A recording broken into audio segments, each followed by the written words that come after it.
There we go. Might be back on now, folks. Maybe by the look of it. Fingers crossed. I've had to jump back on the hotspot. There you go. We're still having trouble on our internet and bits and pieces. So hopefully you can hear me. Let me know in the chat if it's sorted itself out now. I've jumped on my hotspot.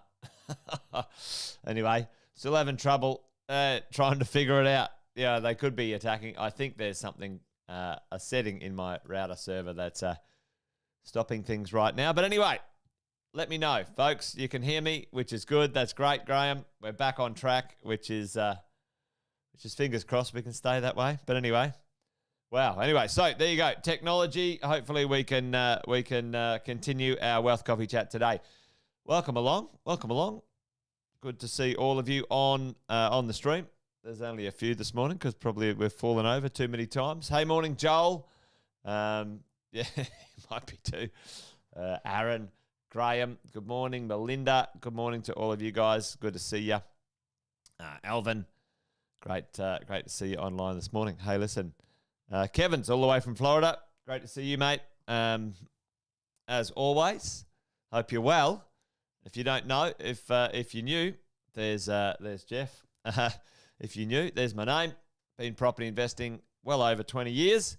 And coaching property investors well over 20 as well. This is our 20th year. So there you go. And along the way, learnt a couple of things. And each morning we get together, have a little coffee, and we call that a Wealth Coffee Chat, and share, connect, and opinionate what's going on out there in the property market. And what's going on right now, unless you've been living under a rock, most of you haven't, which is good news, is that, interest rates have increased. And for some people, this is the first time in their life they've seen interest rate rises. They've only seen a decade of interest rate reductions.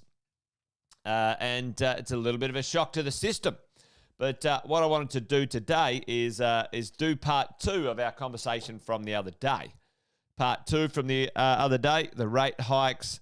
We talked about, the changes in serviceability. What can we do as property investors to continue to go from where we are? We're in, let's say, the acquisition phase. The acquisition phase, we might have put a property under our belt. We're eyeing off, investment number two. And then, there might be some challenges with getting the loans. So what do we do? How do we continue to move forward? How do we continue to navigate the world of lending and make sure we keep our momentum going? Don't lose momentum, folks. Don't lose momentum. Getting that property, that next property is part of the plan. And if you can, you should. And how can we, tweak that plan, improve it a little, and make the most of it out there in the world of property investing? So we're going to talk about that today. So hopefully you guys are ready and raring to go. And we'll see how we go when it comes to understanding what this might mean. We've got to start with the idea of borrowing power. And the things that, for you and I as property investors, we think might help us with increasing our borrowing power, our ability to borrow. So tell me in the chat, and this is kind of a little pop quiz while we're sort of sitting here, and I'll ask you guys a few questions. Tell me right now, what are the things that you think right now would improve? If you were sitting there right now, what are the things that you could improve, you could do to improve or increase your borrowing power? Let's say where you are right now. What are the easy things to do? Maybe put that in the chat for me. What are some things that we can do as property investors? We talked about yesterday, increase the income, and decrease the expenses. Yep. Better interest rates. So, lower your interest rate.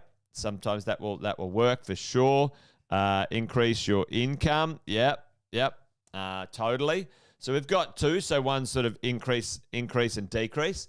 Any other ideas? Any other thoughts where you are right now? Reduce expenses. Yep. Sometimes they go off hem, sometimes they don't.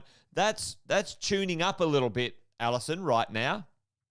That's tuning up a little bit. So we're going to watch this space, really. We're going to watch this space when it comes to those things. Yeah, absolutely, Joel. If you can get your income up, for sure, a better interest rate, fabulous. What used to be very doable in the olden days. Yeah, get rid of credit cards. Get rid of credit cards, absolutely. Credit cards, get rid of them. Cards, we don't need those at all. Any other things when it comes to those subscriptions and stuff like that do get in the way a little bit at the moment. So, but not as much. So yeah, listen, get a cheaper interest rate, get rid of high interest debts, lift your income. That'd be great. But there's some other things. And we're going to sort of go through those in a minute and, maybe work out a few things where we sit right now. So let's have a bit of a look around. Yep. Certainly find the right provider, Kev, the right loan. And it's a tricky one at the moment. What used to be, tell me, this is actually new in the zoo. This is actually new in the zoo. Back in my day, anyway, still my day. What we would do is we would put our loans on interest only. I don't know if anyone remembers. Yep, rent out your PPR. That's certainly a good move, Joel. If you can do that. If you can reduce your expenses, the challenge I think at the moment, Joel, is if you rent out your PPR and you go to rent somewhere else, there's no arbitrage in renting your principal place of residence in comparison to go and renting somewhere else. It kind of, you have to make sure you reduce the cost of living the other way around. But that's a good move. That's been done plenty of times. We used to be able to do interest only, and that would improve our ability to service. But that's no more, folks. Actually, at the moment, which is the first 6 years when it comes to borrowing and looking at how I can improve my serviceability, servicing, not cash flow. Interest only often helps you a bit better with the cash flow, but servicing certainly helps with the P&I. Yep. So, there you go. It's an interesting one. But yeah, listen, this is where we're at right now. I believe it will improve significantly in the future, folks. I believe we'll have some significant improvements in the future. So let's not worry about, is this the way it's going to be forever? No, it always has a bit of an overshoot and then an adjustment and stuff like that. Anyway, let's get on with doing some stuff on here. Let's have a look at, just an individual person, call it $70,000. If we want to add an income, we'll have a look at that in a little bit. No dependents, just a single individual. Let's have a look at the expenses. Now, something easy for us to do is this living expenses calculator. I like this living expenses calculator. You go one adult, where are we living? Let's call it Queensland. Basic lifestyle, moderate student. Let's call it moderate. No children. What's your living arrangement? Okay, I rent. Whatever it is. So what does that look like? Let's have a view at the results, right?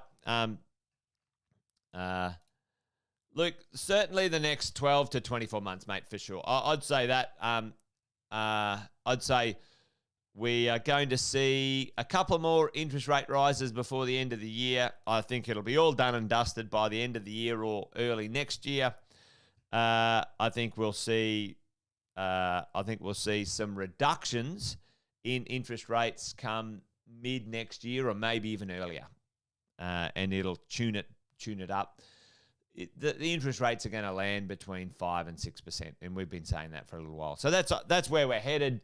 And that's not my opinion. That's kind of like a lot smarter people than me kind of seeing what it looks like. Inflation slowed down a little bit, cost of oil, blah, blah, blah. I'm not an economist, but I get a feel for, the world of finance. And the banks are having a bit of a go. they're having a bit of a grab at the moment. So, but there you go. So let's have a look at this, folks. Let's have a look at this. When it comes to living expenses, we can go on. All right, well, let's have a look at what this might look like. This calculator, okay? And monthly living expenses, we can go back and go, all right, what's the monthly living expenses? 3,009. So we go 3,009. And then let's see how much we can borrow. So, for this person, 256,000, some simple things in their lives. What can we do? That's not going to get you much when it comes to whatever. So let's say we get their income up. Let's say we get their income up 290, up 20,000. Let's see what that might do when it comes to our borrowing power. I think I might have put the income in pretty 900,000. That's pretty handy. That would be pretty tidy, wouldn't it? So there you go. 418,000. So the difference in 20 grand, folks. If you have a look at this, right? If we have a look, the difference in 20 grand is pretty significant. That's close to $200,000. So if you think about this right now, if we're all sort of thinking, how does it look? For an extra 10 grand increase in your income, roughly, now this is not for every single person, roughly it's $90,000 to $100,000 of increase in borrowing. Yeah. So there you go. What could we do? What if we bought an investment property and had that in the mix? All right. So when you add the rental income in there, again, the rent income, let's say you buy an investment property, you increase your rent, you increase your income and you buy a rental property. Look at that. We get to 555. So that's pretty good, right? So we're looking, okay, this is pretty sweet, right? So these are some of the levers we can pull, right? This is some of the levers we can pull. All right, well, let's go back and have a look at expenses, the borrowing power, the monthly, fortnightly, whatever it might be. But let's go back here and we're going to add in with our expenses. We're going to add in like an existing mortgage. Do you have any other mortgages or secured loans in our expenses? All right. So let's add in this. All right. So let's say we've got an owner-occupier loan. Okay. How much is left to repay? Let's say there's $400,000 left to repay. And let's say you've been paying that loan off, for, a few years. There you go, 20 years. All right, you're in there. Now, $400,000. Should have worked this out before. 400 times, call it whatever it is. 4%, $16,000, right? Let's do 4% in here. So I just want to sort of show you what we can do. Let's call it, 4%, right? Let's do that. Monthly, let's do annually, let's do 20,000, which is interest only. Okay, so we've put it in interest only, and let's say, I don't know, 2 years left on the interest only. Whatever that is. Actually, we'll get rid of interest only because that messes it up just right now for the calculation. So let's get rid of that. So we've got our living expenses. Now we need to get rid of the rent out of there. Remember, we had living expenses in here and rent expenses. So we need to minus that out. So it's just 1,540. So we go back here.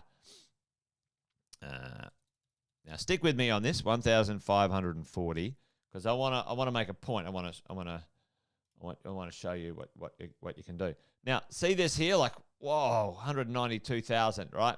So, like, where even if we have got 90 grand and we're adding $500 a week, this is a bit rough, right? 192,000, right? So we've already increased, the rent amount and so on, right? Now, just so you know, team, don't get too carried away. This is just some basic calculations online, which are very, very, very conservative, right? So don't take this as gospel, right, of where you're at, because there's plenty of other lenders out there who've got, okay? So, but the point of what I want to make today, we can get the borrowing powers like, oh, gee, that's not, we're not being able to borrow much here, 182,000. Let's have a look at one of the things that's most important right now, I believe, when it comes to this world here. If we increase that back to 30 years, right? So if you've got any loans that, have got 5 or 6 years already paid off on them, and you're really trying to get back at it, let's go and recalculate that. You can increase your borrowing power, by another, 50, 80, 100 grand when it comes to those things, right? Let's go over here and have a look at, all right, make sure we get a property that's got a bit higher income. What does that do when it comes to our ability to borrow? Gives us a little bump over here, all right, when it comes to our stuff. And, if we reduced our expenses, let's say we did reduce our expenses, by, to $300, $1,200. Oh, don't do that. 1,200. Let's have a look at what that might look like when it comes to our borrowing power. Doesn't really make much change. So reducing the expenses, and this is where, oh, hang on, I'll just press that button. Did you see, excuse me. Now, did you see for many of us, if we try and reduce expenses, sometimes a small reduction in expenses doesn't really change the ability to borrow that much. Let's say we had a $20,000 credit card limit. Let's check out what that does, right? So you can see that adjusts your loan, your ability to borrow. Look at this. As you put it down, up goes the ability to borrow, right? As you go. Now, if you've got a better interest rate here, 3%, you're not going to get that anymore. That gives you a little bit better ability to borrow, right? So you can muck around with these things. Let's call that interest only. That doesn't make any difference. Can you see that up the top there? Check it out. See that? See that? The interest only. Now, the interest only helps with cash flow, but can you see how interest only actually reduces the actual borrowing power? Tell me in the chat, why is it now, which is pain. Anyone know why interest only, from a borrowing point of view, reduces your borrowing power? Anyone know? Anyone want to chuck that in the chat for me? Morning, Chris. Why is now interest only reducing our ability to borrow? I'll tell you just quickly, because we've run out of time today for our Wealth Coffee chat. Listen, put your rents up, people. Luke, dead right. Put your rents up all over. Well, what happens, Paul, team, is that the ability to borrow now gets recalculated on the remaining principal and interest length of the loan, rather than the full amount of the loan. So it's actually, your principal interest payments actually go up, which makes your servicing less. So anyway, fun times, folks, out there when it comes to trying to get your loans across the line. A few tricks up our sleeve. Don't despair, because what I believe will happen will be a few things. Number one, your rent will increase over the next 2 years pretty significantly. I think the interest rates will come down a little bit over the next 2 years, and the margin, the risk margin, the servicing margin on top of the loans, I believe will readjust back to 2%, because the banks will run out of business, folks. Let me tell you, the banks like profits, and their most profitable product is lending money to people. So there you go. Anyway, hopefully that was useful. We did have a couple of struggling moments there with the bloody internet. But anyway, that's the way things are. We shall hopefully work that out over the next few days. All right, folks, that's it. I'm done and dusted. Wealth Coffee Chat done for Friday, October the 14th. You guys have an awesome weekend. And